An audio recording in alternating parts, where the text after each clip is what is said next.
Welcome, everyone. Today is our fourth annual Women's Empowerment Panel. My name is Dr. Sonalise Morel-Baker, and I am the Executive Director of Institutional Advancement and Major Gifts Officer here at ICHS. This is such a wonderful month as we celebrate women's achievements and their amazing contributions. And today, you will have the honor to hear from our four remarkable alumni as they share their wisdom, journey, and expertise with our community. Now, I would like to introduce Mr. Kevin Hughes, history teacher and Rho Kappa National Social Studies Honor Society advisor. Mr. Hughes, take it away. Their amazing contribution. Thank you, Dr. Morel-Baker. It is my privilege to introduce today's hosts, Paige Portasio and Rose Sandiford. These two young women excel in academics, athletics, and are members of our ICHS family who exemplify our core values every single day. We are grateful for their commitment to everything they do here at ICHS. And without further ado, please enjoy the ICHS 4th Annual Women's Empowerment Panel. Hello, everyone. My name is Paige Portasio, and I'm the president of the Rho Kappa National Social Studies Honor Society. On behalf of the Rho Kappa National Social Studies Honor Society, ICHS faculty and staff, ICHS student body, as well as the administration, I would like to officially welcome you to Immaculate Conception's 4th Annual Women's Empowerment Panel. First and foremost, it is necessary to take a moment to thank our 2021 panelists for volunteering their valuable time and expertise to help motivate, inspire, and build on the foundations that our female students are receiving here at ICHS. Before we begin, I would like to officially introduce these successful women and give each of our panelists an opportunity to introduce themselves and tell us a little bit about who they are and their professions. Ashlyn Hernandez, class of 2010, interior design and owner of Ashlina Design Atelier. Dr. Melissa Alvarez, class of 06, internal medicine resident, PGY-III at Mercy Catholic Medical Center. Lori Laverty, class of 99, social worker. And Maria Morgana, class of 07, educator in the North Bergen School District. As a group, we have come up with questions that we would like to ask in an open discussion format. After I ask the questions to the panel, we will provide an opportunity for all to share any input as it relates to your profession/journey. All right, so to get started, our first question is going to be, why or how did you get into the industry or field, and why do you stay in it? So ladies, you can take it away. Okay, I'll go first, I guess, right? Okay, so my start was a little bit different. After I graduated IC, I actually went to Seton Hall for a completely different major. I loved science, and it's a totally different major than what I am doing right now. So the intention of it was to eventually go into pharmacy school, which was more something my dad was kind of pushing me into. But right then and there within the first semester, it's something that I didn't really enjoy as much. Not to mention there was a lot of math involved in it, and I am not the best at math, I promise you, except for geometry, which I don't know how I was good at it in high school. So it kind of helped me in this industry today. So I left Seton Hall, and I actually took about a year off to myself.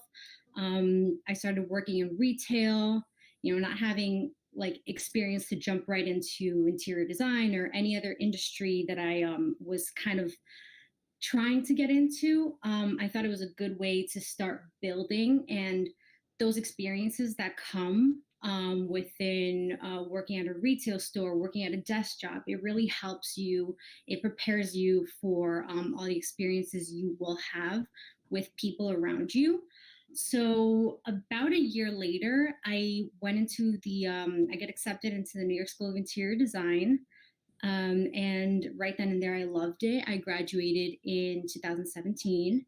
So working a couple of shifts with another designer back in 2015. I was there for about 3 years and I loved it. I learned a lot from her. It was a smaller firm, so I got to see everything, whether it was design or project management, even accounting. And dare I say, I wasn't good at math, but I somehow just had to push myself into doing math for other people, for clients, for anything.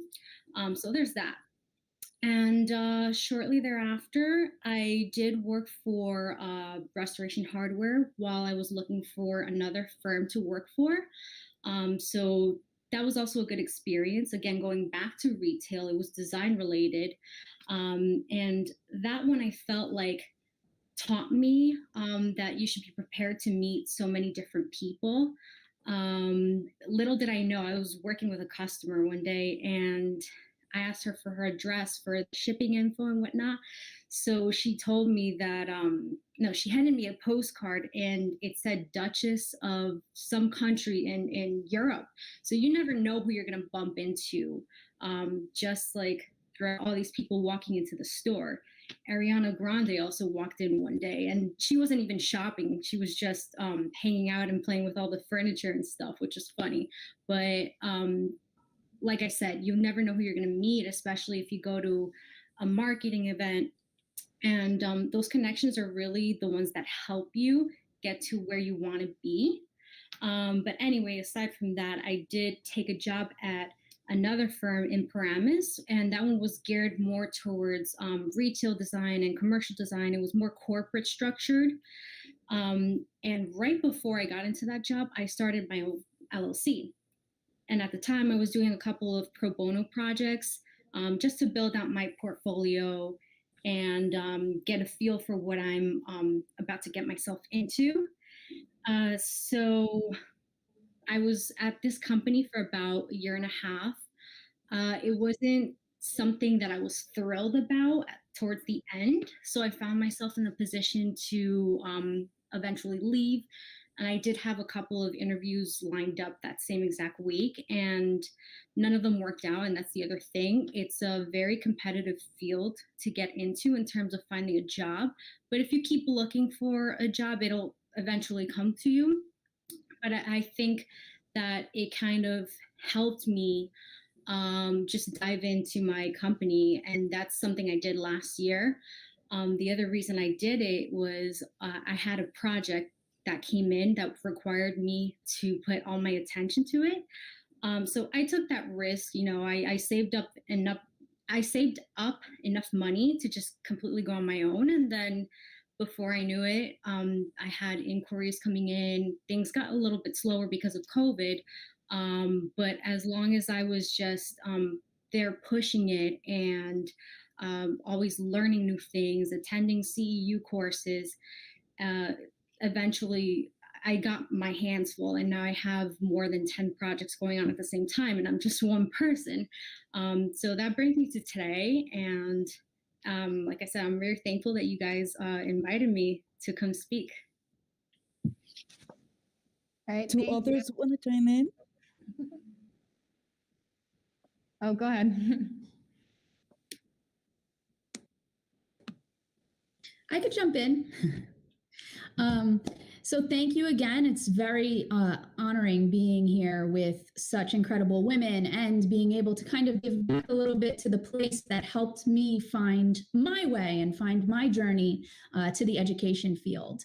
So, you know, like many people, when I left IC's doors and I first went to college, I had a different idea of what I wanted to do.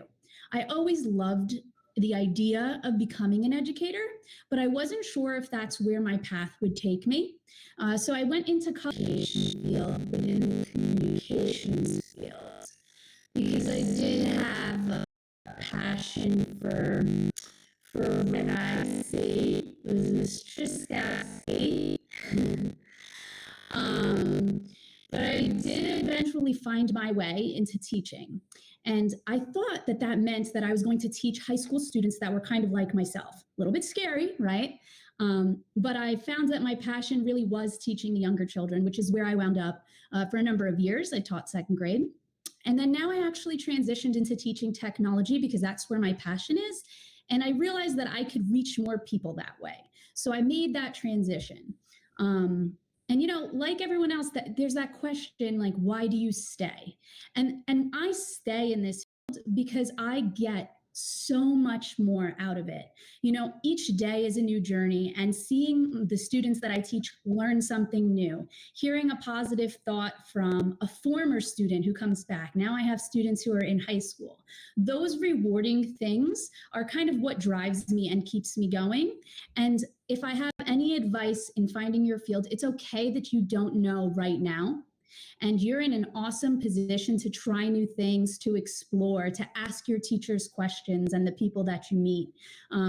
But don't be afraid to try those new things. I heard something this morning, and it said, dream big, but plan small. And that's kind of how you have to work at getting to where you want to go. So that's a little bit about my journey.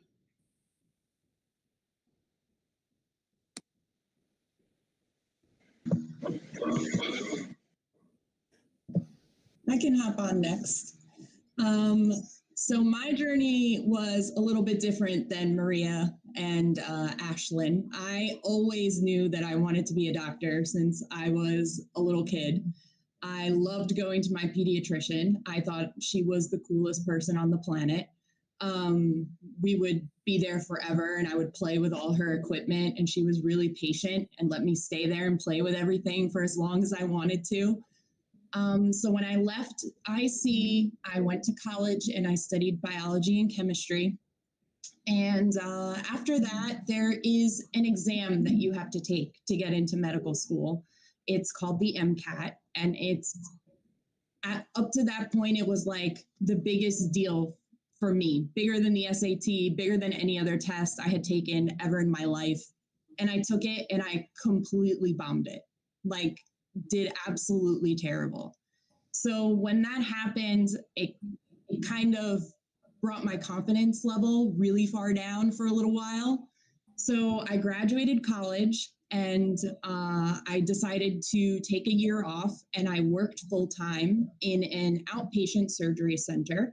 So I was a receptionist, I was doing some Spanish translating, and at the same time I was studying to take the MCAT again. I took it a second time, no idea what I was going to do, but I had a friend from college, and I didn't really know about that option. So I looked into it and decided I'm going to do this. So I applied to a few schools in the Caribbean and got into two of them. Went to a school in St. Kitts and Nevis, which at the time was an island and country I had never even heard of.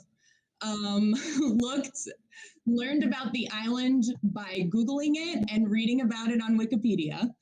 So I moved there for 2 years, lived on the island full time, and did all of the classroom part. So med school is broken up. The first 2 years, it's all in the classroom. It's like there at Immaculate, you go to different classes, studying, and then the last 2 years, you're full time in the hospital.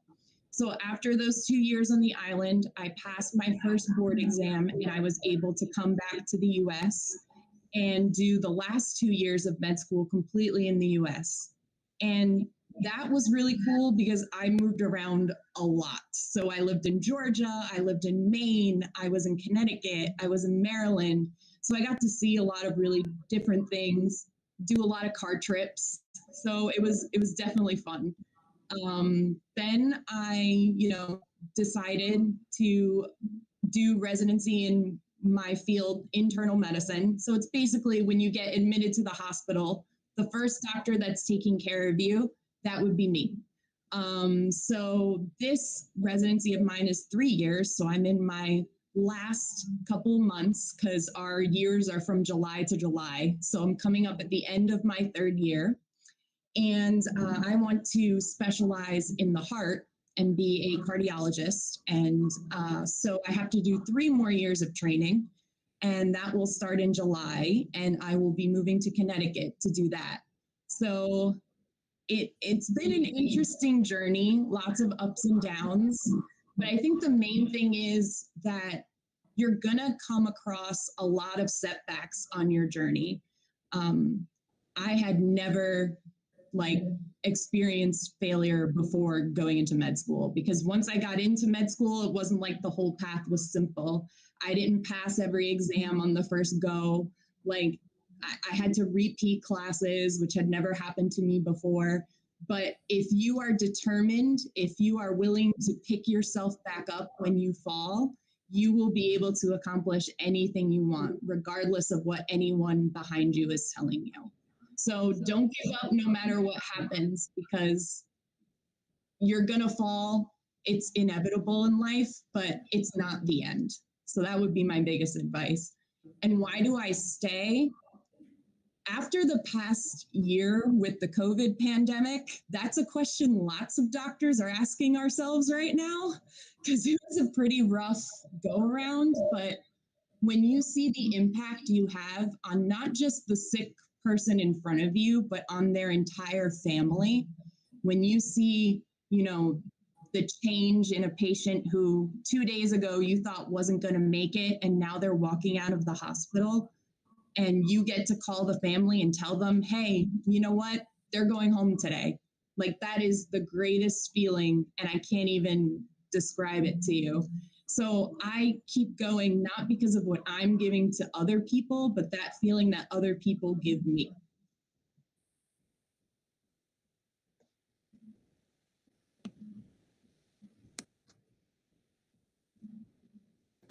Melissa, I have to jump in and just say thank you so much for all you've been doing during the pandemic. We've all experienced doctors, but it's really incredible to hear your story and hear what it took for you to get there, and then to hear, to see the difference that you've made. And I know it couldn't have been easy, so I really do thank you. Thank you for that. It was rough and it was very hard, but I wouldn't trade any moment of the hard.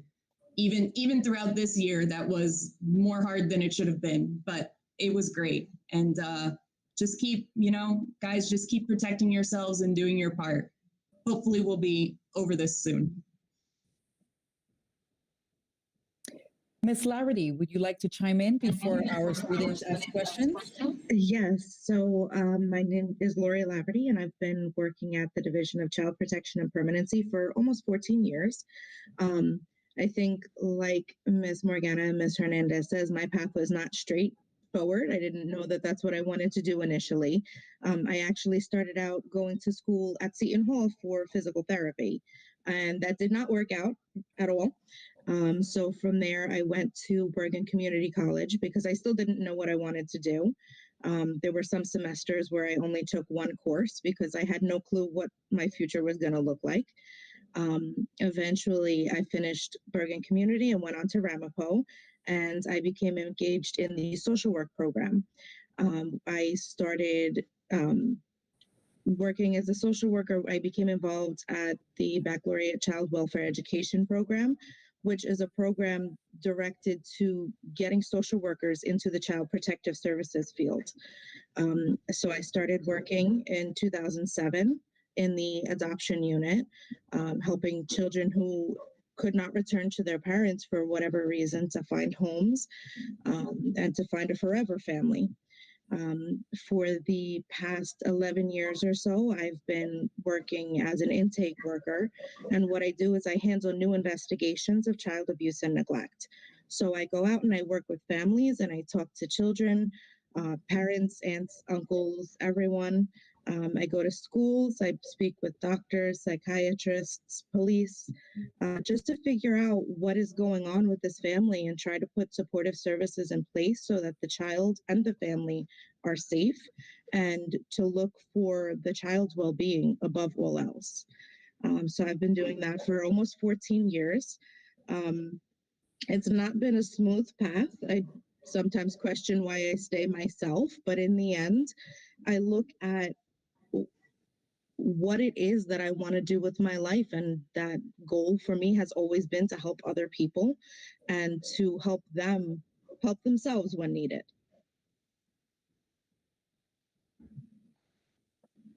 Thank you, Ms. Laverty.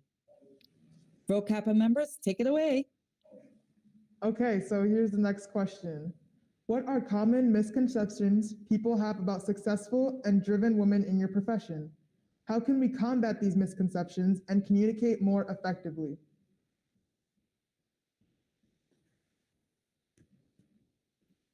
Okay, I can go.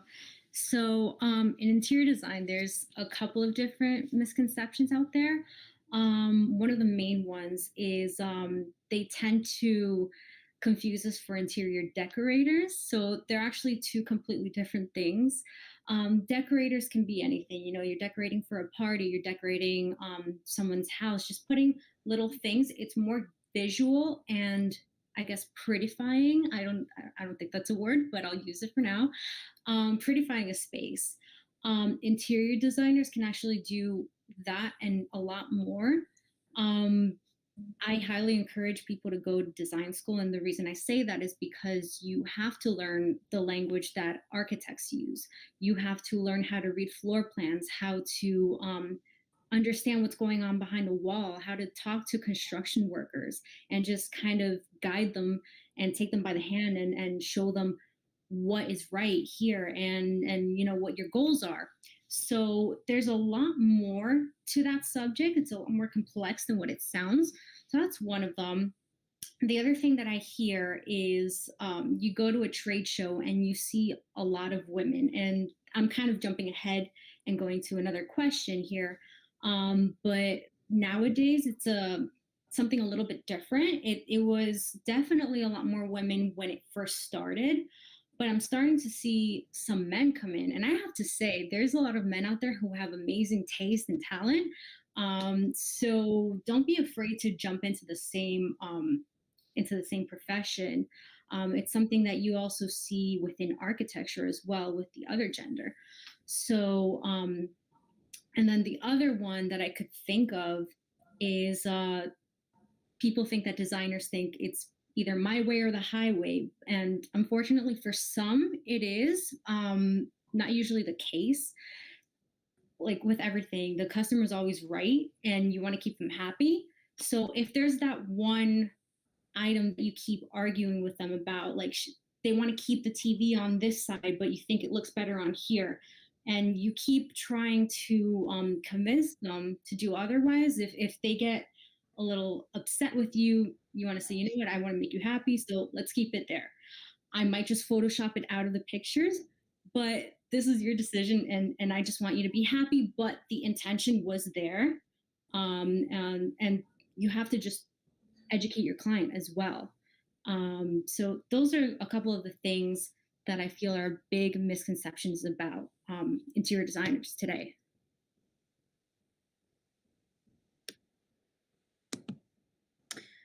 I think like in a lot of professions and anything that we do, there are misconceptions, there are stereotypes, and we've all kind of experienced that in different ways.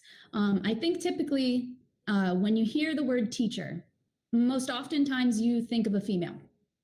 And in more recent years, right, some of my best teachers were male role models, right? Men who came into the profession, and more, we're seeing men come into the profession, not just in administrative roles, but also as educators. And I think that that's very important, you know, that we are turning this profession into something that it wasn't before. You know, many years ago, it really was predominantly a woman's profession.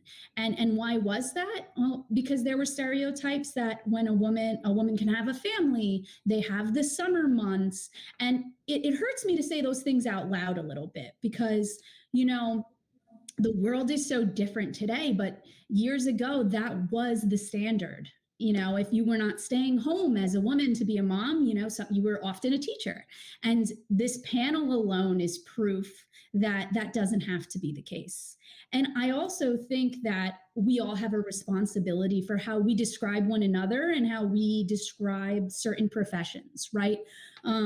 Oftentimes, if there's a woman who has, you know, she's a strong personality and she knows what she wants, right? Oftentimes she could be seen as pushy. when a man might be seen as assertive. And so I think it's our job as women and as a community to start pushing those stereotypes aside and really thinking about how we describe ourselves and the image that we're giving out and how we describe one another. You know, it's not just us in the world and how we talk to one another, it's how we portray ourselves on the internet. It's the standard that we hold for one another. So I think that a lot of these stereotypes come because of just the way that we've learned to speak and what we've accepted from one another. And I think we're going into a world now where that's changing. And so we have to continue to hold ourselves to that standard, and we have to continue to describe ourselves and be assertive and work hard and really go out there and show them that we're meant to be in these jobs and in these positions and that we hold value, because everyone here does. I completely agree with you, Ms. Morgana. I've seen that in my field also. It's been a lot of social workers are women. It's seen as a caretaking role, and that's where a lot of women go to. I know a lot of men are turned away from the field because they don't see it as being appropriate for them. And whereas they might go to become a police officer, social work isn't even something that they consider most times. And I definitely see a lot of preconceived notions changing, and I see a lot of younger people trying to fight those notions that women can do one thing and men can do another. It's a very big change that's happening in a lot of different areas, but I think also some people are remaining the same and still having those same notions that women do certain work and not others. Yeah, Lori, one thing that you said that stood out to me was that caretaking role. And I think oftentimes we see that, but I beg everyone to start paying attention a little bit more, because with that in mind, if you ever hear an interview that's done with a female versus a male, oftentimes you're going to hear the person interviewing ask, oh, how do you do it? How do you do it all? Your family and your job, right? And so you oftentimes don't hear them ask a male that same question, which kind of just exemplifies what we're saying right now. You can do both. You can do it all.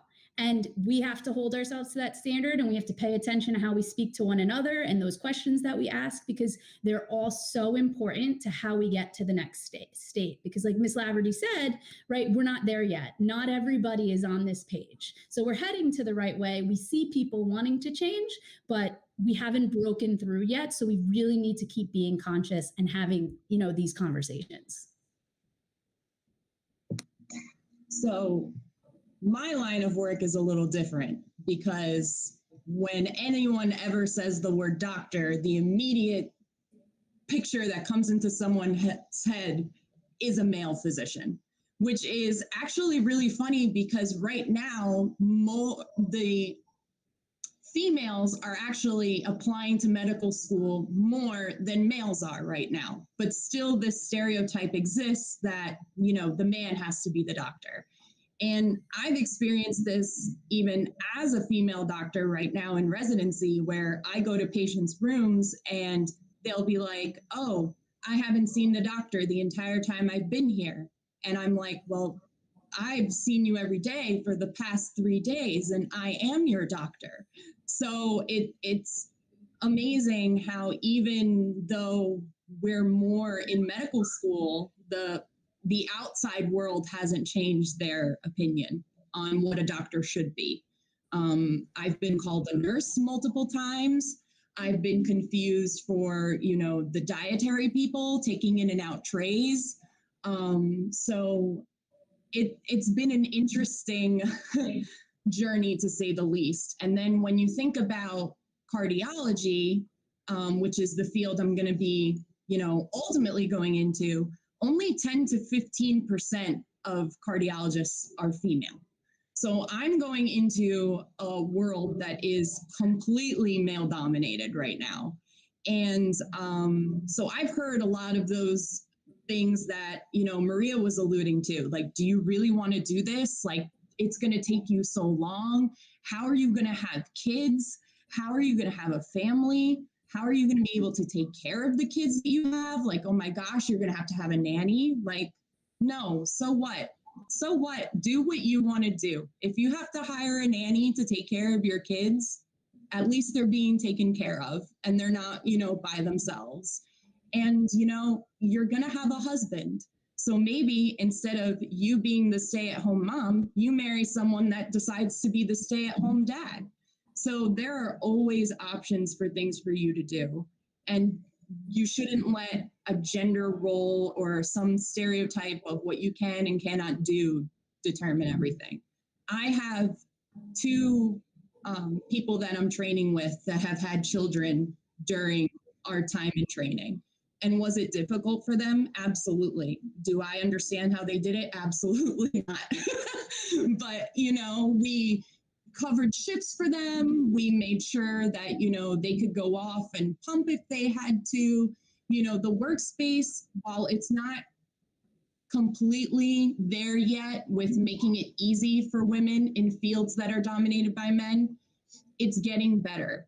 And the only way it's going to get even better is if we're there to make those areas change.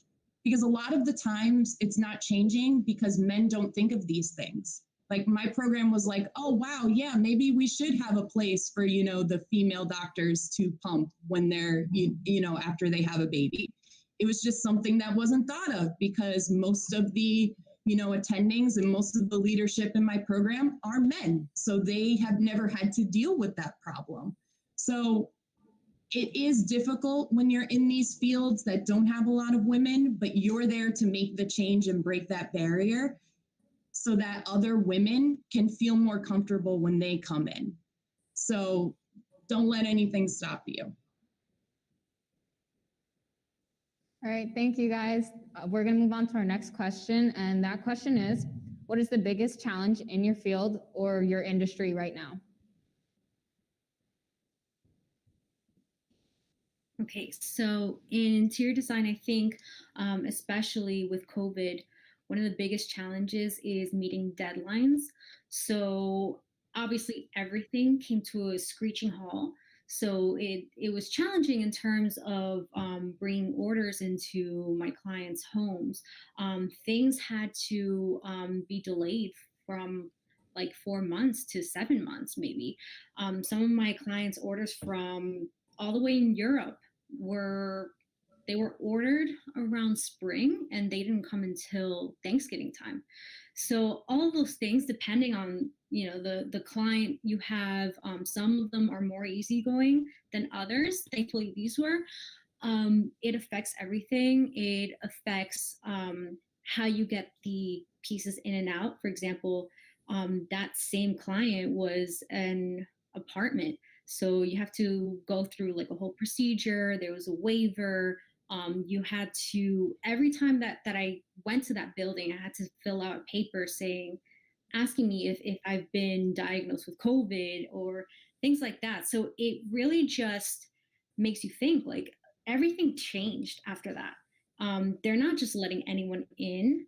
I had multiple people in there or had to get in there. So you could only schedule them like maybe one company once a day. It's not like you could just have more of them at the same time, especially one of them being older. So there's that one challenge. And especially with the orders, all those factories got shut down because you're talking about line workers, you're talking about different people that are working at the same time. And at that rate, at that time, people were getting infected at the same time. So you want to make sure that quality control is a big factor in your orders. So it's definitely affected us there. It's affected us in the way where people are a little bit fearful of the materials that are being used. Even that, you want to make sure that everything is sterile. That's a big thing right now. And it's also another branch of interior design. You can study sustainability design, you can study for healthcare, and you really get to learn all these materials that are antimicrobial. And it's something that clients will definitely now prefer to have in their homes. I know for one house that I just finished a week ago, we did an antimicrobial fabric in their kitchen that you can literally spill wine on it and it just beads up at the top and you can wipe it. And that stuff is also very, very clean. So it's affected them in a way where they don't want just any product. They want something that will make sure they stay completely safe with, and things like that. But I think the biggest issue was the packaging, all of the orders coming out, and definitely the budgets, because a lot of people got laid off. So interior design, not everyone can afford it. Unfortunately, it is a service. It is something that's very personal. So I have had projects that I proposed be put on hold because there were issues with the building department. There were issues with their bank accounts. So it has affected this industry one way or another.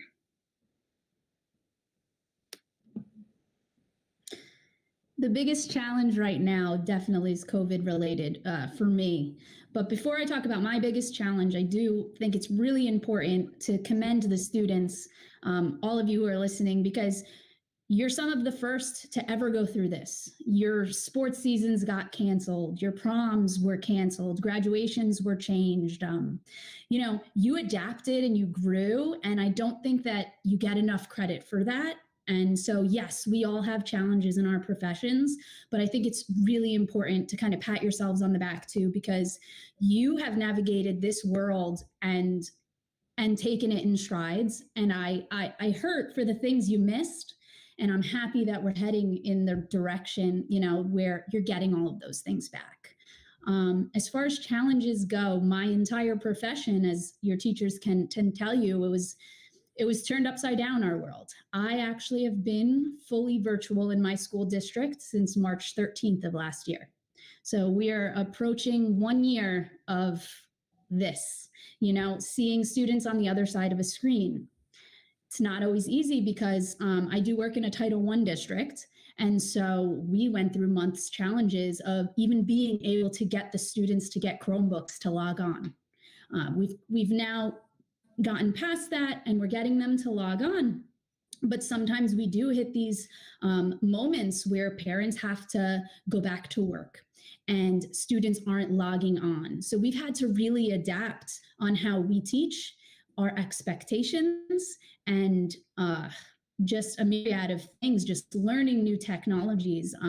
I am very fortunate that this is my passion, using the computer and using different technologies, but there are a lot of teachers who this world was foreign to them. And so it was part of my job and my responsibility to help them catch up and help them be able to teach. And part of that role actually became, trying to help people get over breakdowns, because just things don't always work. Your teachers they'll freeze on a computer screen, and we're used to that now. But in the beginning, that was a really scary thing for teachers, being kicked out of a Google Meet and leaving your students in this virtual world. So that was a really big part of navigating some of those problems, as well as there was a big shift from teachers being these unsung heroes to getting a lot of harsh judgments based on teachers, because now there was this open window into our world that parents at home didn't see before. So now it was easy to kind of look in on the computer and say, oh, I would have done this differently. And then, we had to kind of navigate that too, being super welcomed as educators to really facing some harsh realities and some harsh criticisms that we weren't used to before, when you were really, trying your best and putting your all into it, as teachers usually do. So it's been an interesting world navigating those problems. And I really can't wait to be back in person and see my kids. We have a plan, so that'll come with its own challenges. I'm sure your teachers know, hybrid learning. But yeah, like anything, there's going to be challenges in anything you do. You can love your job. I love my job a million times over, but there's going to be days that are hard. you know, just like anything that you do. And you just have to really buckle down, and you have to remind yourself and let yourself have those hard days. You're entitled to them as students, as teachers, as doctors, as interior designers, as counselors, you know, as social workers. You're entitled to those bad days and those hard times. And this world that we're in right now kind of opened up this window to see that you're not alone in feeling that way. And this platform that your school is giving you is awesome, because you can hear it from now people who are living it too. I've learned things about some of my friends here who that I didn't know before. So I admired them for being a doctor, and then now I admire them even more just because I've heard what it took to get there. You know, everything looks good on paper once you're there, but it's really about the journey. So embrace those challenges and keep working hard. You have an awesome support system here at IC.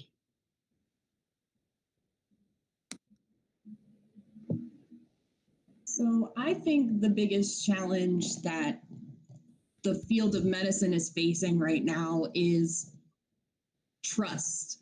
I think through this whole pandemic, everything was super confusing. In the beginning, don't wear masks. And now it's wear 2 masks. It was, you know, don't go out in public. Now it's like, go out in public, but like not with this many people and be this many feet away from everybody. And it's hard because I understand why those things are changing so rapidly, but you guys don't. You know, when this disease first came out, nobody knew anything about it. So all we could do was go based off of other diseases that were kind of the same, but different. And so as we learned more, we had to change what we were putting out there. And I think that because of that, now it's a lot harder for you as the public and my patients to trust what I'm saying. Because we had to change our tune so many different times throughout the whole year.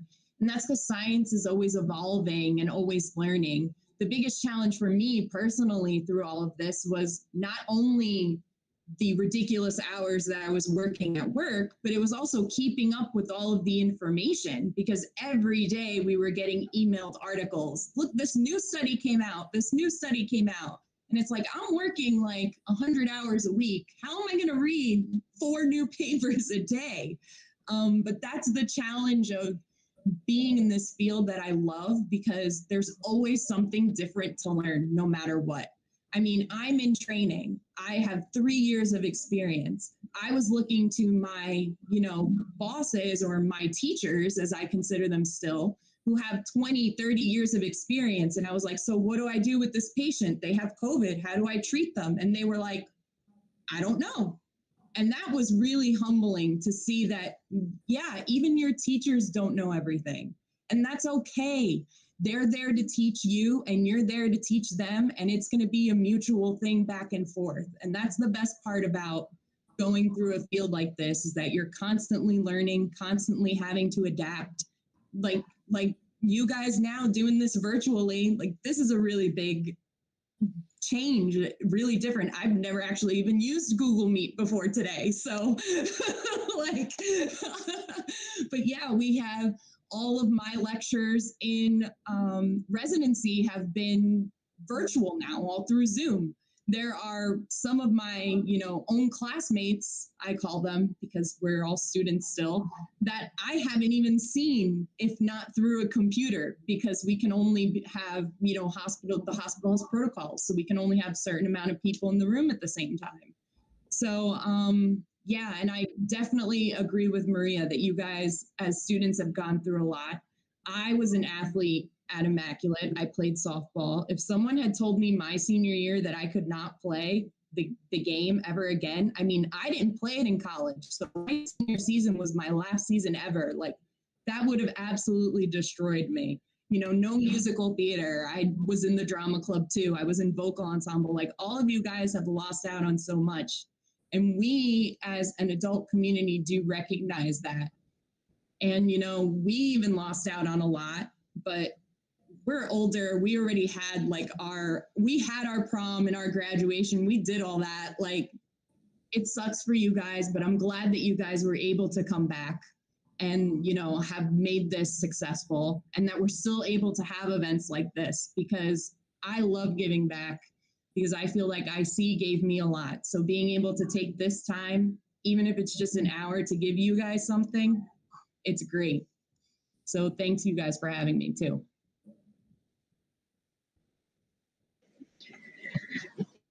I think it's hard for me to pick what is the most challenging issue that in my field right now, because social work deals with so many different aspects of life. I mean, it can be anything from what I do, which is a child protective services worker, to a social worker in a hospital who helps link patients to treatment programs when they're leaving or helps set up home health care. There are social workers in school. There are social workers who are therapists. And I think the major issue that every one of those people are facing are dealing with COVID and the isolation that people are feeling. I think it is across the board, no matter how old you are, no matter what job you have, there is some level of isolation. And from that stems depression that people are going through.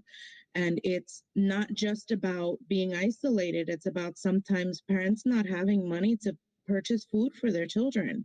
And it's about everything that we don't realize comes in with non-COVID related issues and that sense of connection we get, whether it's from school, from our friends, whatever that is. And I think that more than anything is, in essence, it's a trauma that everyone is going through at this point. I think one of the main things that you have at IC, that I got it from IC, you have that sense of connection. And even though it's not the same talking to you through a computer screen, like everyone else was saying, you're still there. You still have the support that you need, and you still have those people that you can go to help you through things if it's a hard time.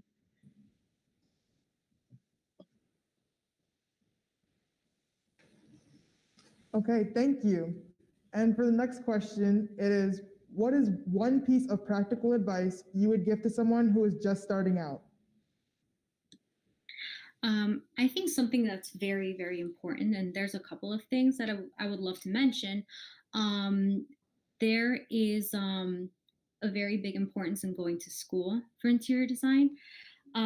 There's people out there who have amazing tastes and they've accomplished everything that they've done in the interior design world and have successful businesses, but they haven't gone to school, and that's great. I think if you have the dedication and the drive for that, then that's great for you. But I do highly encourage you to go to school for it. And I say that because, like I said before, you do learn everything that, or almost everything that an architect is learning, and it's a lot more complex. The other thing is, there's a lot of great schools out there. I came from the New York School of Interior Design. At the time that I was looking for design schools, there weren't that many design programs out there yet, mainly only in the city. I know the closest to Lodi, you have Berkeley College, which is another great program that you can go into. But nowadays, there's more and more colleges out there that are implementing the same programs, same curriculums, and perhaps offering a little bit more different varieties of courses. So I'm really happy with the way that it has spread out, especially in this country. So I definitely recommend doing that. And another piece of advice is, when you're looking for inspiration for a design or anything that you're working in, Pinterest is great and all, but try to stay away from the computer, because a lot of the times what ends up happening is you click into one picture and then you keep seeing it all over again in different variations. So a lot of it is copied, but you never know how much inspiration you can actually get just from stepping outside and going to a museum. Maybe it's like a column that you saw in the museum, and then you're inspired by the detail that's in it, and then you implement it into a project that you're working in. So definitely don't be afraid to step out of the computer zone and go out there, because the world is very, very big. And if even more so, if you go to design school in the city, what I love about it is that it's basically your campus. So you have museums in every corner, you have art installations, You have all these different districts that you can go to with design showrooms. So it's a great way to just step in and meet different people in the industry. Like I said before, you never know who you're going to meet, and they're going to help you out. As much as I want to say, you can be a self-made person at the same time. It does take a village. So there's always going to be that one hand, that one connection that's going to help you get to where you are later in life. So definitely go to school and market yourself, get out there, whether it's for inspiration or for meeting people. I definitely want to echo things that Ashlyn said about coming out and stepping out of yourself and observing and meeting new people. And listen, I teach technology and I have my phone with me all the time, truly. But I have to say, put it down. Put it down and observe the world, observe the people you are meeting, and talk to them and form these relationships. Even this is, we're speaking through a screen, and I hope when things are better, I can come and I can meet some of you, because I think, right, that building relationships in any field is super important. Yes, it's the hard work. And, as Dr. Alvarez said before, sometimes you're going to fail and you have to keep trying and pick yourself up again. And so I just think that building those relationships is really important. And again, knowing that what you do put online, and I know your teachers have drilled this into your heads, that what you put online and Snapchat and all of these things, that they don't disappear, right? They're right. And these things will come and they'll follow you. I trust me when I say that I know how the world is a big place. The internet is a big place too. A little bit part of my story was that a few years ago, my students were talking to me about this really hard thing. There was a school shooting that they were talking to me about. And they said, Miss Morgana, you told us that anything we put on the internet, everyone can see it. So how come the police didn't know about this school shooting? And I had to step back and think to myself, like, they're right? The internet is this solid place. So I decided to kind of change it into a different kind of lesson. I said, we're going to use the internet for a good place, and which you guys can totally do. And we went on this little initiative to have Ellen DeGeneres read to my school. And we made a video and we had these pleas and all of these things. And like part of my brain was telling me there is no way that this is going to happen. But the other part of me wanted to say, okay, I believe in what I'm teaching my students, right? I'm telling them, be conscious, be aware of the internet. If your voices come together, they're a lot louder. And something happened. People started to believe in that message and share this video over and over again. And we actually reached Ellen DeGeneres, right? And it was this incredible experience that I will take with me for the rest of my life. But I have stepped back since and kind of looked at it based on what advice would I give? My advice is to be honest with yourself. It's to work hard and to never believe that a dream is too small, right? Did I really think that this was going to happen to reach Ellen, right? Part of me hoped that it would, but I knew that all of these people behind me, right? Your family, your friends, your community, they believed in it. And that's what helped me get there. So yes, hard work will help you get places, but it's also the people that you surround yourself with. So be very aware of those people, that they're not limiting you, and that it's people that are going to want to help you grow. And sometimes that means it's not always people that are going to agree with everything you say. It's the people who challenge you who are the ones who help you grow the most. So really, my advice is to pay attention to the people around you. Be aware of what you're putting on the internet because it does follow you. Surround yourself with good people and work really, really hard at whatever it is you want. And that thing that you want that you're working for, it might change, and that's okay. Just don't give up on it. Consistency is key to any profession, not just the education fields that I'm in.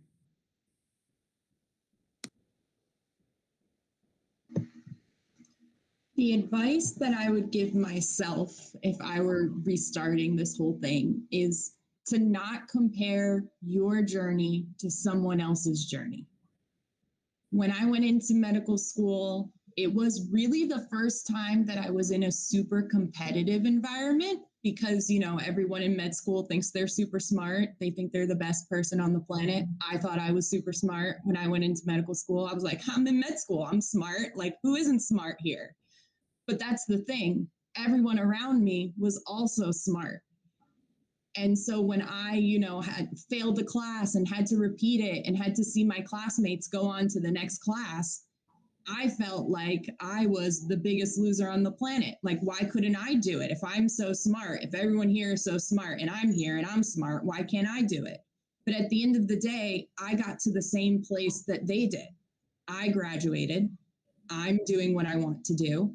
In July, I'm starting a fellowship that's one of the most competitive fellowships to get into in my field. And I failed classes in med school and had to pick myself up. Just because your path isn't going the same as a classmate's path in the same field doesn't mean that you both won't get the same end.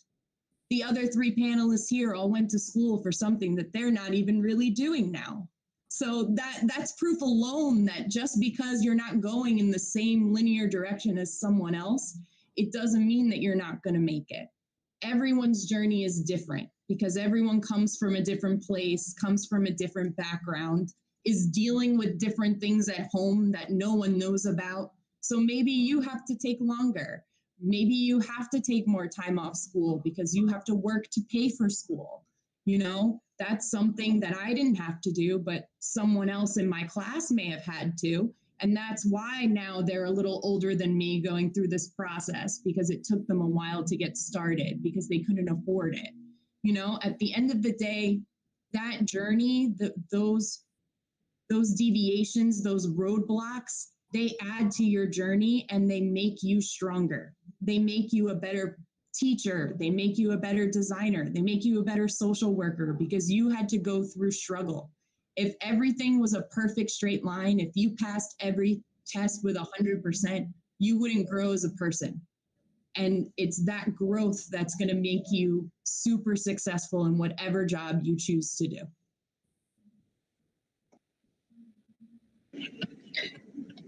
I completely agree with what everyone is saying here, that it's when you make your journey, you have to realize that it has to be the right one for you. And it's okay for you to change your mind halfway through a program and say, this is completely wrong and I need something different. It's okay not to know what it is you want to do. It's okay to take 5 or 6 years to finish college or longer if that's what it is. It doesn't matter as long as you choose the direction that you want to go to. And you ask yourself along the entire time, am I doing what's right for myself? Because ultimately, no matter what field of work you go into, you're the one who has to live with yourself. You're the one who has to live with your decisions. And even if they affect someone else, you need to make sure that you're making decisions that are respectful of yourself. And people are going to say you can't do this for whatever reason. And you have to realize that if it's something that you want, you can do this. You can work through it. You can move past whatever obstacles come into your path.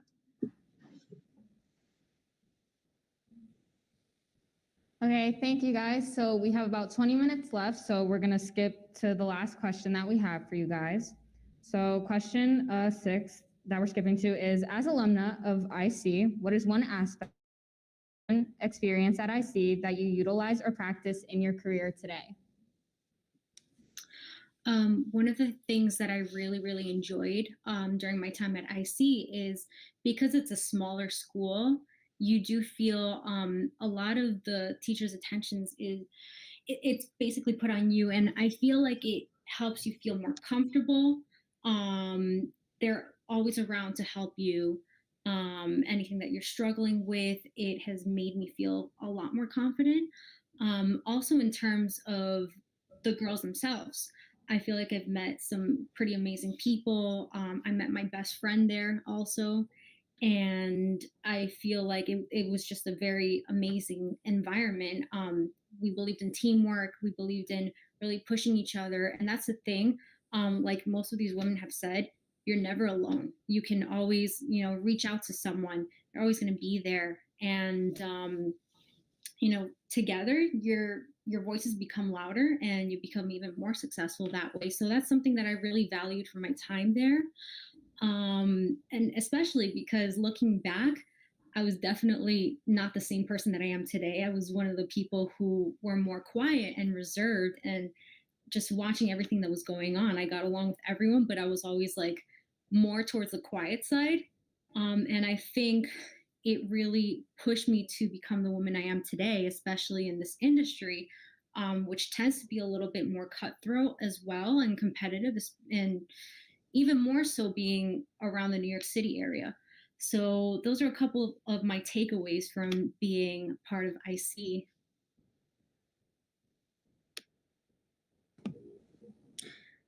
I absolutely loved my time at IC. I still think about some of the funny things that happened too, right? Like my chemistry teacher letting us make quesadillas on the Bunsen burners in the lab, right? Like these little things, these moments that you had, you're going to remember them. I have friendships that I kept from IC, right? I have moments that we still laugh and joke about. One time at IC for a long period of time, we weren't allowed to wear the knee socks, and we hated that. And so what did we do? We came together, and I'm sure my teachers at the time didn't appreciate it, but we came together and we decided we were going to wear the knee socks and make a big statement. And these are stories, right? It's these little things that you're going to remember forever. So keep forming those friendships, keep those memories. Some of my dearest time was on the soccer field. I think that those takeaways from playing sports and balancing a really good education, having those two things together helped me in my life today. The things that you learn playing the sport are very important, but also, being in a place where they're holding you to have good grades in order to play that sport. And those things kind of go hand in hand. Things I learned in school, I couldn't have learned. Things I learned on the soccer field, I couldn't have learned in school. So they kind of went hand in hand. I was super fortunate. I got to go on and play in college too. But it's that foundation from IC that I still carry with me today. And, you have a good foundation and you stand on it and you don't think about it every day. But when you sit back and you get to reflect, like I did now, being invited to speak, it's those moments that really helped to shape who we are today. We're not the same people. You're not going to be the same people. Some of your friendships you'll keep and some of them you won't. But all of those things combined, all those things together really did help make me who I am today. And I'm forever grateful for that.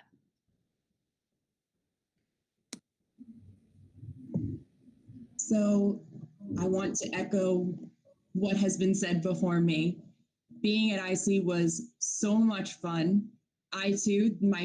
The two best friends that I had at Immaculate are my two best friends right now. Through living in a different country, through living in all different states, we have not lost contact at all. Immaculate also, being all girl, I think makes a difference in ways you don't realize until later. I don't think that in high school I would have done choir or necessarily been in musical theater or anything like that, have put myself out there as much if I were not in that environment.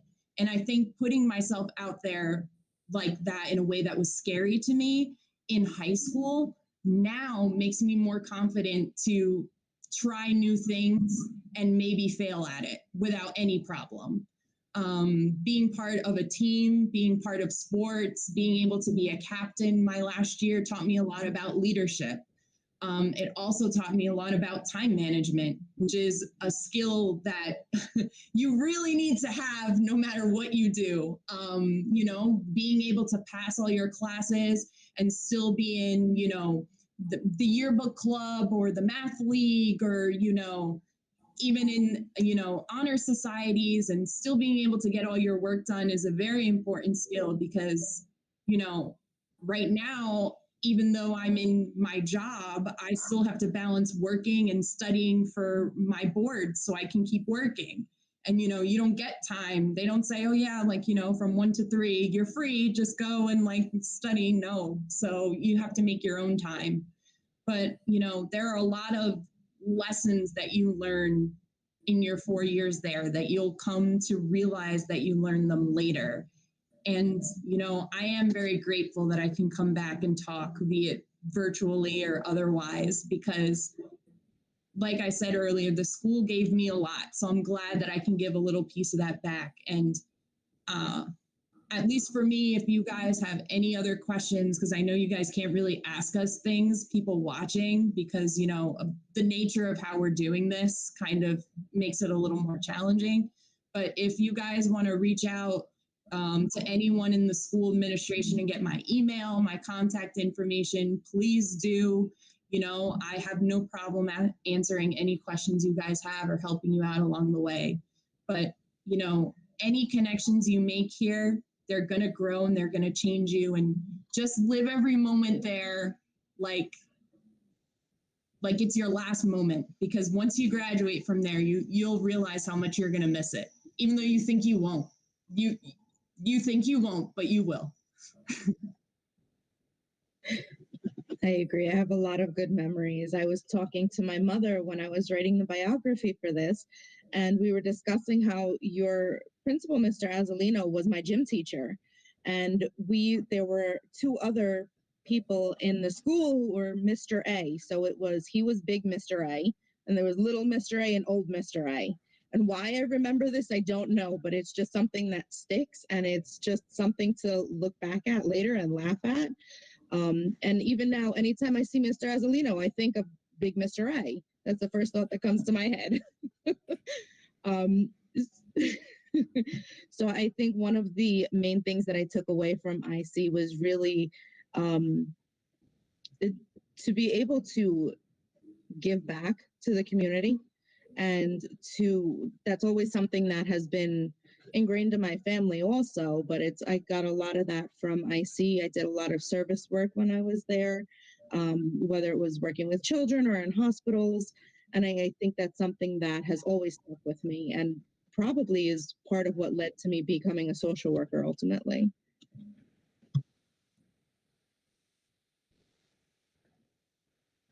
Okay, this virtual event was truly inspirational, and we would like to thank all the panelists for their wisdom and advice they shared with us today, and welcome them as honorary Blue Wolves. In appreciation for today, the Rho Kappa Society would like to present the panelists with these gifts, and inside there are many goodies. Some include an alumna pin and a notebook, and they will be mailed to you. Thank you everyone for participating, and a special thanks to my fellow Rho Kappa members, Mr. Kevin Hughes, Mr. Joe Azzolino, Ms. Jessica Catrona, Dr. Sonalise Morel-Baker, Ms. Kelly Koval, Ms. Dorothy Laverty, Ms. Nicole Minio, Mr. Dale Fava, Mr. Michael Wada, and Ms. Sherry Batelli for making this